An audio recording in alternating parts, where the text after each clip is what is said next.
Si el grano de trigo no cae en la tierra y muere, queda solo, pero si muere, lleva mucho fruto. Esta misma verdad se aplica a la vida cristiana. En el curso Una salvación tan grande, el Dr. Ernesto Johnson trata con la experiencia de la salvación y el proceso de desarrollo en la vida del creyente.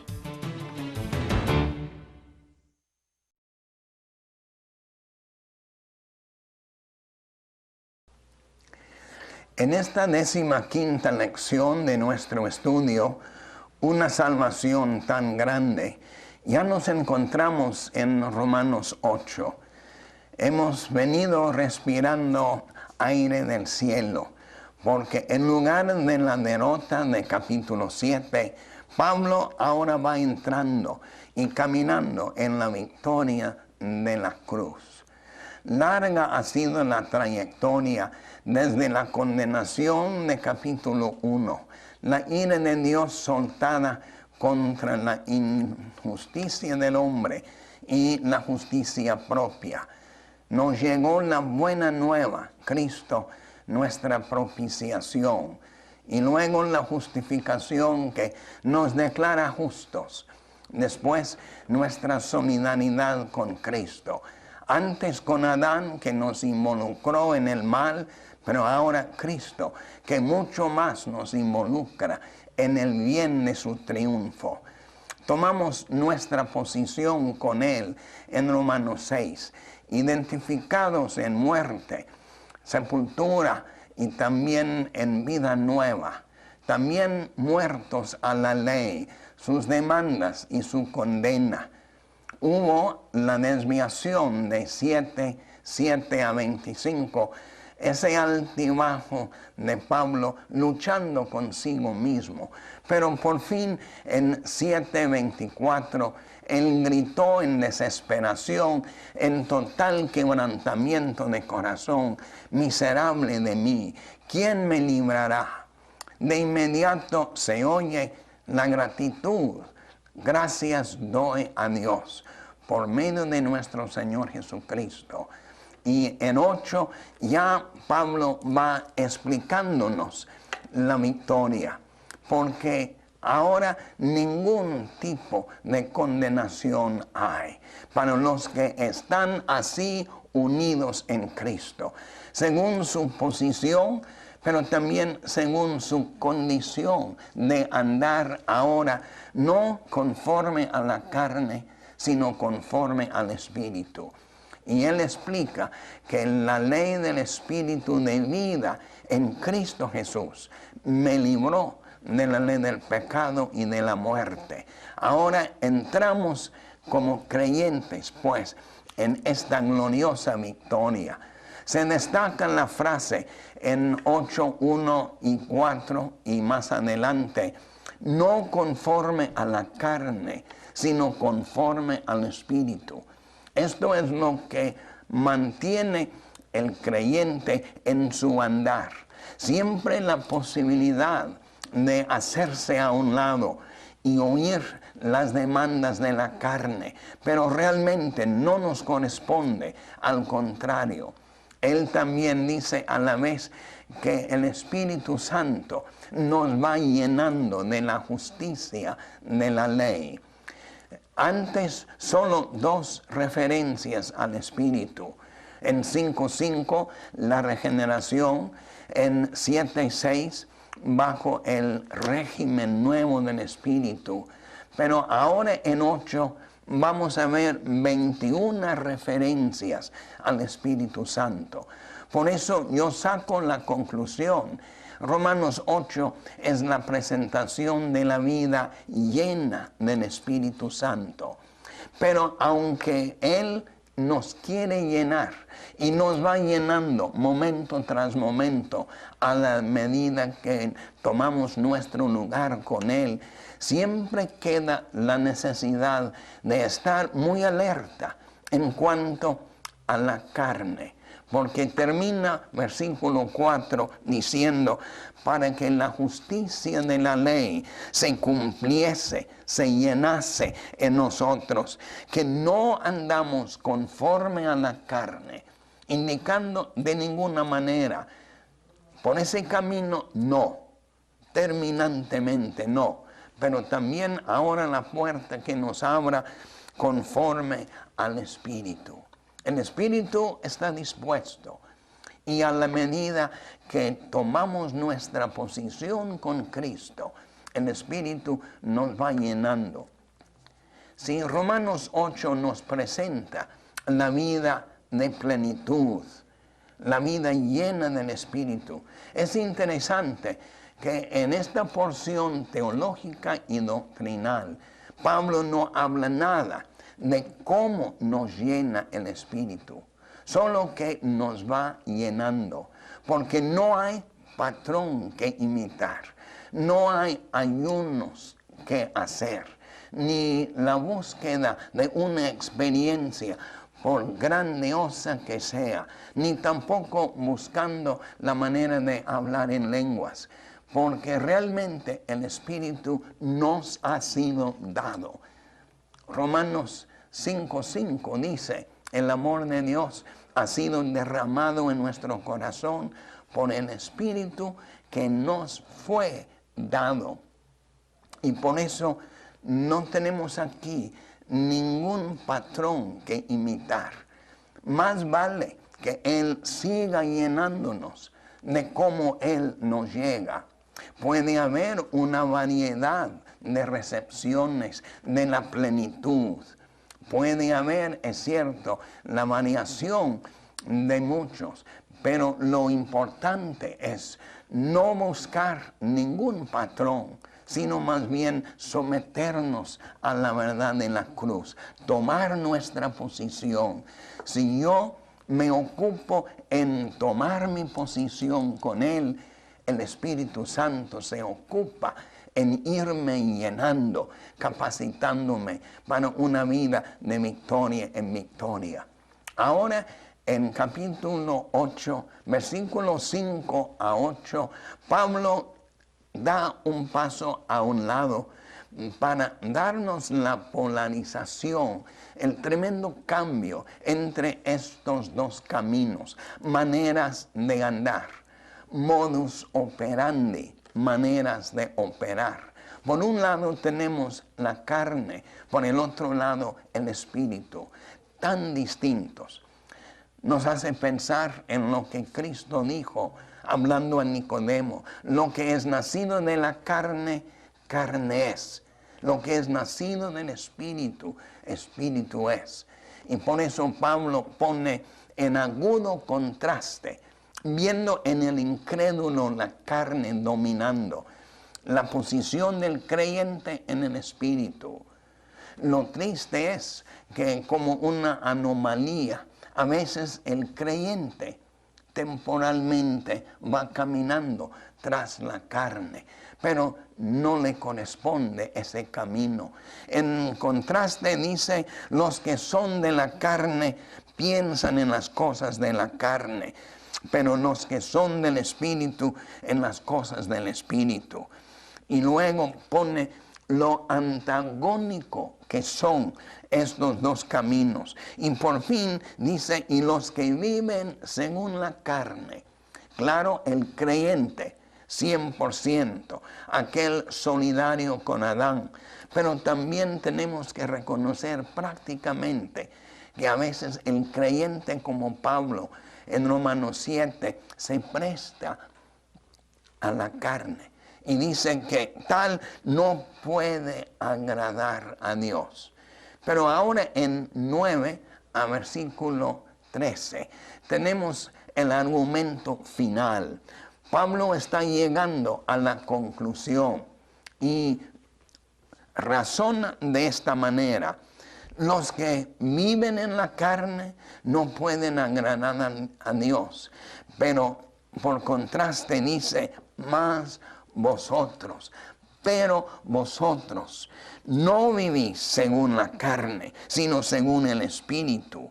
Y luego pone la única condición, si es que el Espíritu de Dios mora en vosotros. Y dice terminantemente, y si alguno no tiene el Espíritu de Cristo, no es de Él. Fundamental es la enseñanza con toda claridad escrituraria aquí. Todo creyente, justificado y regenerado, tiene al Espíritu Santo. Si no, no es de Dios. Y así Él pone fin a esta idea que tenemos que alcanzar al Espíritu. Ya mora en nosotros. Es cuestión ahora de dejarlo que Él manifieste su poder. Y lo hace siempre cuando tomamos nuestra posición con Él. Dios obra poderosamente en el creyente que toma su posición con Cristo. Sigue Pablo argumentando, pero si Cristo está en vosotros, un hecho cierto, final, el cuerpo en verdad está muerto. Ya morimos con él a causa del pecado, mas el Espíritu vive a causa de la justicia. Y luego un argumento, una analogía que para nosotros trae tremenda esperanza, que así de esta manera alcanzamos la victoria. No está allí lejos, aquí está cerca en nuestro corazón, como dice Moisés. Dice, y sí, no es el sí de duda, es más bien el sí de ya que, puesto que, ya concedido, premisa establecida. Si el Espíritu de aquel que levantó de los muertos a Jesús mora en vosotros, el que levantó de los muertos a Cristo Jesús, vivificará también vuestros cuerpos mortales por su Espíritu que mora en nosotros. Tremenda afirmación, tomando la analogía, el Espíritu de aquel, el Espíritu de Dios. Dios levantó a su Hijo, rompió los lazos de la muerte. Cristo triunfó sobre el pecado, sobre Satanás, sobre el mundo.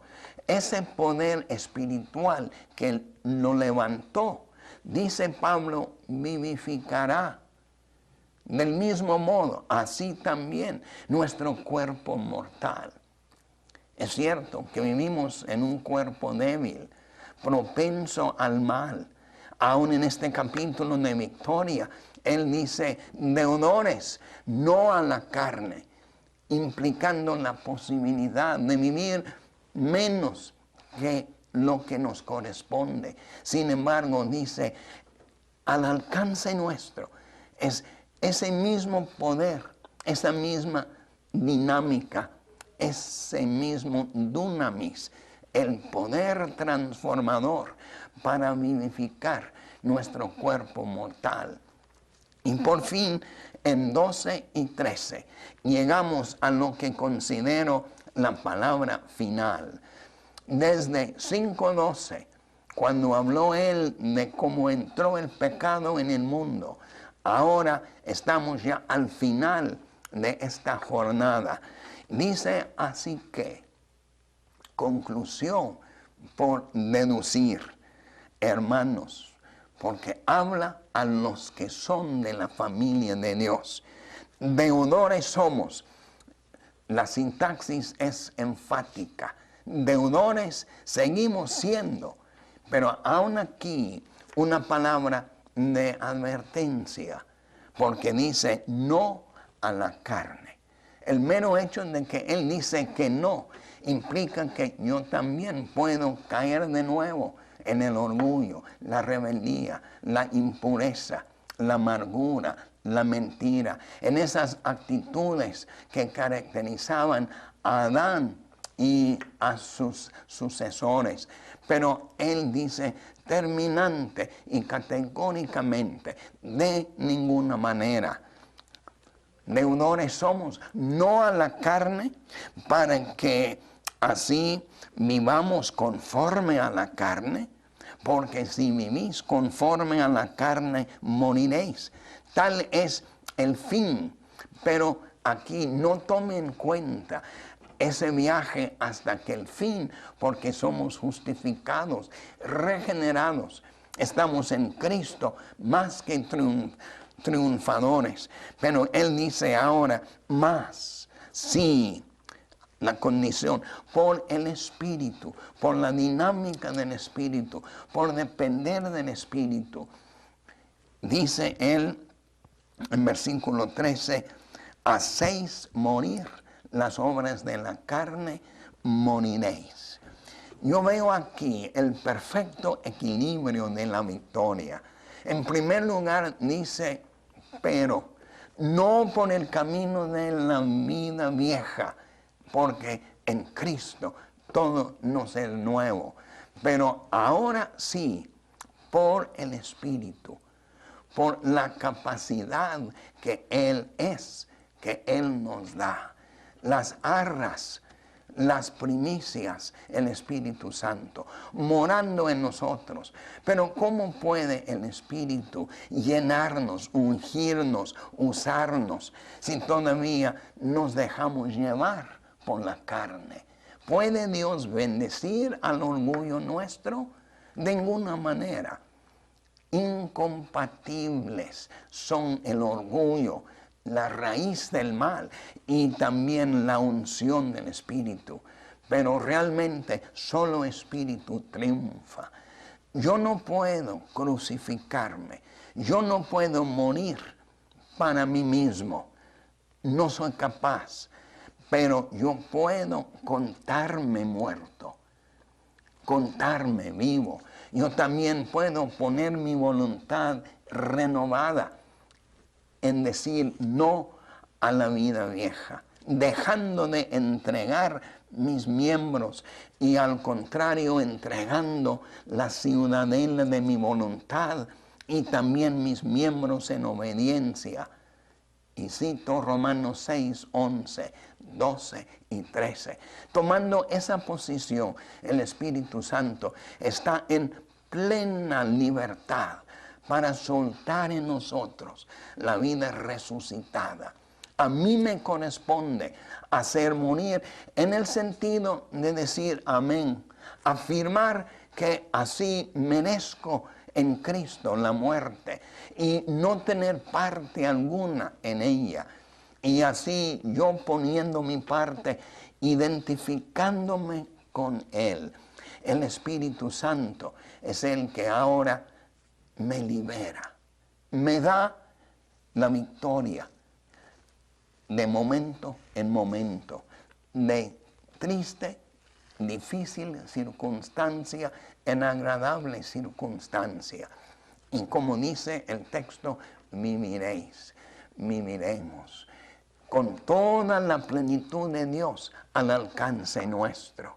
Y por eso ya llegamos a la cúspide, al cenit de esta larga trayectoria, diciendo, hermanos, deudores seguimos siendo, pero no, olvídese de entregar estos miembros ya crucificados a la vida vieja. Entréguenlos así a Cristo y el Espíritu Santo hará lo que no podemos nosotros hacer. Y así realizamos lo que Cristo dijo: he venido para que tengan vida y vida en abundancia. Puede que uno que me ve, me escucha, está luchando tremendamente con algún mal, alguna falla, quizá heredada de antes, aún antes de conocer a Cristo, y como en Romanos 7 realmente está luchando y fallando. Pero mi consejo es, después de reconocer la impotencia de la carne, entrégate de nuevo en manos de Cristo. Identifícate, como Romanos 6 nos afirma. Por fe, toma esa posición, da gracias. Y luego, en esa actitud de total dependencia, el Espíritu Santo te irá dando victoria. Puede haber una lucha por algún tiempo, porque bien arraigada es el mal mío, el orgullo mío. Pero Él va así, poniendo a muerte, y nosotros vamos confiando, porque el justo por la fe vivirá. En los pocos minutos que me queda, me gustaría ahora hacer un viaje rapidito por el resto de Romanos 8, porque de versículo 14 a 39 tenemos una tremenda serie de bendiciones y también pruebas. Pero en todas estas, como también termina el capítulo, somos más que vencedores. Note en versículo 14 algunas de las bendiciones que nos vienen. Primero tenemos guianza. Si vivimos conforme a la carne moriréis, mas si por el Espíritu hacéis morir las obras de la carne, viviréis. ¿Y en qué plano? En el primer plano dice, porque todos los que son guiados por el Espíritu de Dios, estos son hijos de Dios. ¿Cómo nos falta que Él nos guíe? Y así la primera bendición, la vida crucificada, identificada con Cristo, llena del Espíritu Santo, nos garantiza la dirección del Señor. Además, en versículo 15, la intimidad. De tal manera que no el espíritu de esclavitud, pero más bien el espíritu de adopción por el cual clamamos, Abba, Padre. Intimidad es nuestra. También seguridad, porque Él en versículo 16 da testimonio a nuestro espíritu. En 17, algo que realmente nos sorprende, nos maravillamos, que Él nos hace herederos con Cristo y coherederos con Dios. Somos hijos, pero en pleno disfrute de todo lo que el heredero tiene. Nuestra mente no capta realmente la riqueza nuestra. Pero aún en esto, Él dice, dentro del sufrimiento, porque Él no nos prometa, aunque una verdadera victoria, no nos promete de ninguna manera que no habrá las pruebas adversas, las situaciones difíciles, porque Él dice, si es que padecemos juntamente con Él, para que juntamente con Él seamos glorificados. Y luego en 18 al versículo 27, Él habla de que vivimos en un mundo que gime. Toda la creación y nosotros también como creyentes gemimos. No nos promete una vida lecho de rosas. Muy al contrario, Él dice, en lo difícil, en lo contrario, es el Espíritu que intercede por nosotros. Note la bendición de 26. Y de igual manera el Espíritu nos ayuda en nuestra debilidad, en nuestros gemidos. Dice, pues, ¿qué hemos de pedir como conviene? No lo sabemos, pero el Espíritu mismo intercede por nosotros con gemidos indecibles. Mas Él que escudriña los corazones sabe cuál es la intención del Espíritu, porque conforme a la voluntad de Dios intercede por los santos. Y además, todas las cosas nos ayudan a bien, promesa bien conocida. También ya vamos hacia la glorificación. Él que nos llamó, Él que nos justificó, Él que nos santificó, también completará esa victoria. Nadie nos acusa, ni el diablo ni nadie más. Y al final de esta gloriosa porción, Él hace preguntas. ¿Quién nos separará del amor de Dios? Tribulación, angustia, persecución, hambre, desnudez, peligro, espada. No, Él dice al contrario, por lo cual dice, Antes, en todas estas cosas, somos más que vencedores por medio de aquel que nos amó. Y termina con la seguridad de nuestra salvación, por lo cual estoy seguro de que ni la muerte, ni la vida, ni ángeles, ni principados, ni potestades, ni lo presente, ni lo porvenir. Se agote el idioma tratando de pensar en algo, ni lo alto, ni lo profundo, ni ninguna otra cosa creada nos podrá separar del amor de Dios, que es en Cristo Jesús, Señor nuestro.